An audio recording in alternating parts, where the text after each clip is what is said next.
Hey, today we're going to make crepes. If you want to get fancy, you can call them crepes. Basically, they're very thin pancakes. So the best way to make crepes, you can do them by hand, but the easiest way is to put your mixer on there. And the first thing you want to do is you want to get your ingredients. I have 2 eggs, 1 1/2 cups milk, and I have my cup of flour back here. Now the milk is made from the dry powder non-fat milk because we can keep that in the kitchens and it doesn't spoil. When you're working with a blender, it's very important to make sure your blender is off and it's not going to start taking off on you when you're cooking. And you want to put your liquids into the blender first. It's got that blade down at the bottom, and if you start your blade with the dry ingredients, it's going to smoke and choke, and it just doesn't do well for the blender. So be kind to your blender. Start with your liquids. As you can see, I've put my 2 eggs in there. I've got my carefully measured 1 1/2 cups. Let's take a look where it is on the 2-cup measure. 1 1/2 cups of liquid there. And we're going to pour that on in there. And then I don't have to do anything. I don't have to beat my wets before I add my dries. I'm just going to add my dries, so I need my cup of flour. As always, I'm going to stir my flour from the bottom up and give it a good loft. You want to make sure that as you're stirring it, you're not feeling any pockets of resistance. It should feel like you are walking through a little bit of thick water there, but you shouldn't feel like you're running into any brick walls or mud. So I've got that all nice and stirred and lofted. I'm going to dip my flour in there, rotate once, and scrape off. So I have my nice level cup there. And I'm just going to sprinkle that over the top of my mix. Now it's going to get a little bit loud here, so I'm going to give you directions first. Make sure your lid is on your blender and everything is attached to it, because when this blender takes off, we don't want to see egg and flour flying all over the kitchen. So I'm going to turn my blender on, and I'm going to blend it for just a little bit. You're going to start low just to give it a chance to blend the liquid, and then you're going to crank it up to high. It's not going to take more than 2 minutes. There's my low. I've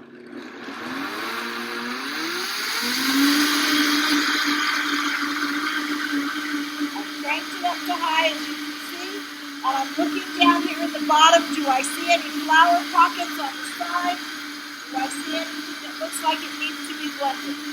Looks like we're going to go good, so I'm going to lower my blender and turn it off. And that was it. We've got our crepe batter, but we're not ready to cook with our crepe batter yet. Our crepe batter has to set for 10 minutes. If it does not set for 10 minutes, you're going to have very, very runny things. They're just not going to have that nice texture and mouthful that you want. So you've got it. So let's sit here and wait for our 10 minutes. Do do do do do do do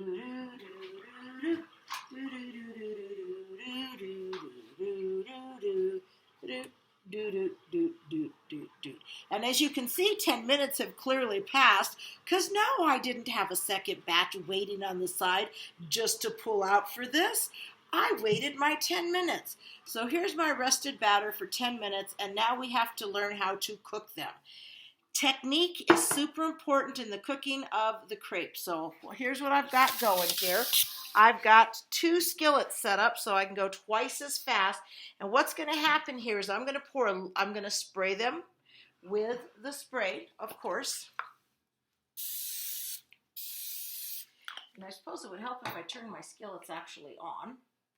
You want to cook them on high to medium high. You don't want it any more than that. And I should have preheated before I sprayed. But I've got my pans here, and my stove works really quick. They'll heat up quickly. So I've got this here. I'm going to pour 1/4 to 1/3 cup of batter in here. Probably the 1/4 here because it's smaller. 1/3 cup there. I'll have bigger crepes on one side. Yes, I will. And then I'm going to actually lift my pan because the batter is going to spread out in a circle. And I'm actually going to tilt it in a circle. See how I'm doing that there? Tilting it in a circle. It's all in the wrist, guys. It's all in the wrist. And then your batter is going to spread. So let's go ahead and get this set up so that you can see that. I'm pretty sure you can see the skillets there. Lighting in my kitchen's not that good. Let's come on down just a bit. All right. So we've got this here. My skillet should be preheated. I'm going to get my 1/3 to 1/4 cup batter. And here's my 1/4 cup, the small one. It's sprayed, and you're just going to See how I'm swirling it around a bit with the batter? I'm spreading it just a bit, and it's going to be fairly runny. You're just going to take it all the way. Ooh, that was too much for that skillet. Maybe I need to do less. And once it's all the way spread, yeah, just leave it there. So let's use the 1/4 cup on the bigger skillet here. And again, I'm going to spread my batter in a circle. I'm going to put that there. I'm going to lift it, and I'm going to rotate it. Now, my batter is a little bit thin. I'll bet you it could have done better if I'd have left it longer.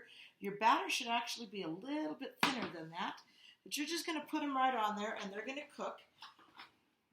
They are going to have bubbles on the surface that show they're dry. Now, they have bubbles on the surface now because the batter is full of air. I just put it in the blender.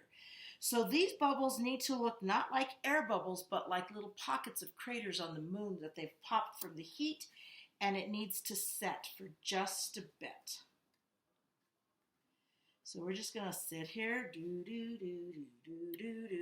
While I'm doing that, I'm going to step aside and get a plate to put my measuring cup on. I'm getting batter all over my counter. We all know I can't live with a mess, guys.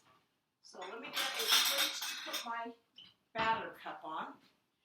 Nice steam coming off of that there. That's looking pretty good. I'm a little bit concerned about this batter. I don't think mine is as thick as it ought to be. Or it could simply be that it didn't cook instantly when it hit the skillet because I didn't properly warm my skillet. So you guys are not going to make my mistakes. You're going to look for a rested, thicker batter, and you're going to preheat your skillets. Now this skillet's going pretty good. It's got some steam coming off it. This one got turned on at the same time. It's got steam, but not as much. And my crepes are not ready to flip yet because remember, there is so much liquid in here that if you flip them before they're ready, they're going to tear, they're going to rip, and instead of having crepes, you're going to have, oh, I can't say that word on TV, can I? All right, so anyhow, you know what I'm talking about. So we're just going to sit here and wait, and hopefully another crepe will do a little bit better. Don't understand why my batter isn't as thin as it's supposed to be. I know I measured carefully. I have 1 cup of flour, I have 2 eggs, and I have 1 1/2 cups of batter or milk. And I know that I put the eggs in first, and then the milk, and then the flour, and everything was measured carefully. So let's go see. This could be Adventures in Creping, or this could be something else. Now, I don't know if you can see it over here, but this crepe edge has a lovely little flaky edge. It's almost looking like the edge of a cracker. And as you can see, when I lift it up, the crepe is coming up whole. So I'm just going to take it. Oops, it's got a little sticking point there. It must not have sprayed right. Okay, got that sticking point off. You have to be able to move the whole thing and flip it. And I did not give it a good flip because my hand hit the other skillet and I burnt myself. So I highly recommend not burning yourselves when you do this. So I got my crepe flipped over. Could have used another minute or two. It doesn't have enough of that brown crust on there. Well, let's see if this guy over here is ready to flip. The edges are coming up. The edges are actually dry. You can actually see the dry on there, and then when I move the crepe, it's actually ready to move. You only need to pick it up by a corner. The whole thing will come with it. And again, they are light and fluffy. Now, I know that this is technically the perfect way to make a crepe because they're supposed to look sort of blonde, but I like mine a little browner because I'm always worried that the eggs aren't going to cook. But anyhow, I've got it flipped over. As you can see, when I flip it back, it's got some of those brown speckles on it, almost like a tortilla. So it's ready to come out, and you're just going to slide it all the way under and put it onto the plate. This one here is going to get a minute, but I'm going to show you what we do with these crepes so that we can eat them.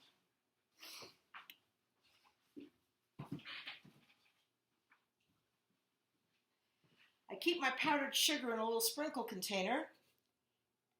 And apparently it's empty.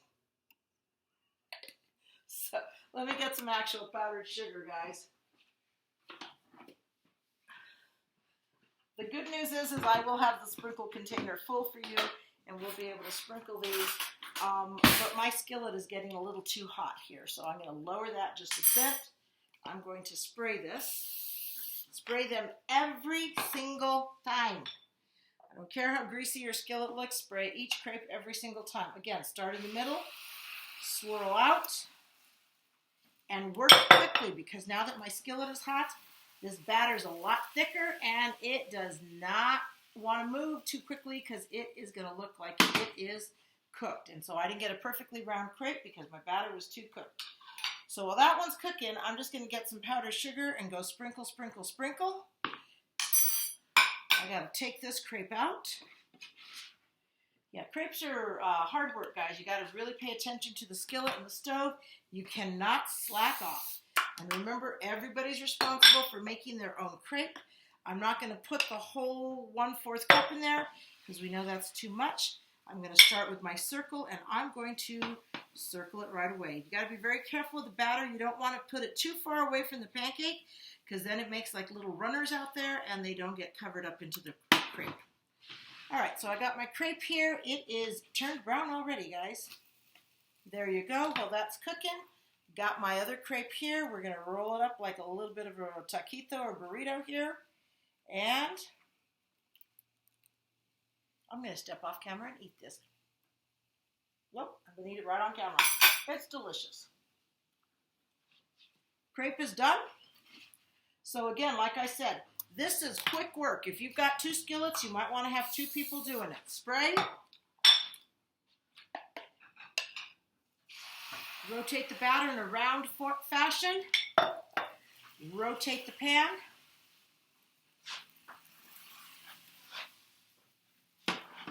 Flip the other crepe. Doesn't take long. And there we go. Make sure you get that crepe centered in the pan. And I'm just going to keep repeating this. I think you guys have it figured out. And again, sprinkle with a little bit of powdered sugar and put them on there. Now, since the crepes don't have any sugar in them, you could, if you wished, make a savory crepe. I've seen people fill them with like ham and some cream sauce or turkey and peas and stuff. Or you can do what they do at the French bakeries. Hang on, I can't demonstrate. I got to flip my crepe. See how dry it is? And it's already golden brown there. In the French bakeries, they take the crepe and they fold it in half. They fold it in half again to make a quarter.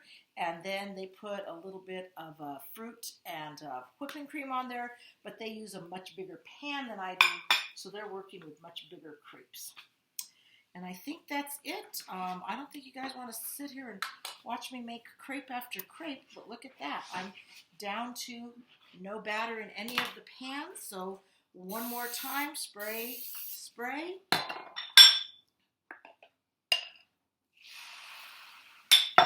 Spread and rotate. Oops.